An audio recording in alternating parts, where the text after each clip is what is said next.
அஸ்ஸலாமு அலைக்கும். இன்று ரமலான் மாதத்தின் முதல் வெள்ளிக்கிழமை. இதன் மதிப்பு உங்களுக்கு தெரியுமா? நபி முஹம்மது ஸல்லல்லாஹு அலைஹி வஸல்லம் அவர்கள் கூறினார்கள், ஒரு ஜும்ஆ முதல் அடுத்த ஜும்ஆ வரை அதற்கிடையில் செய்யப்பட்ட சிறிய பாவங்கள் மன்னிக்கப்படும், பெரிய பாவங்களைத் தவிர்த்தால். இன்று ரமலானில் வெள்ளிக்கிழமை, அதாவது நோன்பின் புனிதம், ஜும்மாவின் சிறப்பு, இரண்டும் சேரும் நாள். ஒரு முஸ்லிம் இதை சாதாரண நாளாக கழிக்கக்கூடாது. இன்று நீங்கள் செய்ய வேண்டியது என்ன? முன்னதாக பள்ளிவாசலுக்கு செல்லுங்கள், அதிகமதிகம் குர்ஆன் ஓதுங்கள், துஆவையும் அதிகப்படுத்துங்கள், நபி ஸல்லல்லாஹு அலைஹி வஸல்லம் மீது ஸலவாத் சொல்லுங்கள். ஏனெனில் வெள்ளிக்கிழமை ஒரு நேரம் உள்ளது, அந்த நேரத்தில் கேட்கப்படும் துஆ நிராகரிக்கப்படாது.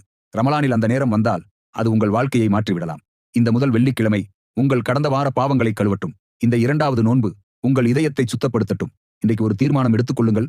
இந்த ரமலானை சாதாரணமாக அல்ல, வாழ்க்கையை மாற்றும் மாதமாக வாழ்வோம். அந்த மாற்றத்தை வாழ்நாள் முழுக்க பின்பற்றுவோம். அல்லாஹ் நம்மை மன்னித்து இந்த ஜும்மாவின் நன்மையை முழுமையாக பெறச் செய்யட்டும். ஆமீன் யா ரப்புல் ஆலமீன். அஸ்ஸலாமு அலைக்கும் வரஹ்மத்துல்லாஹி வபரகாத்துஹு.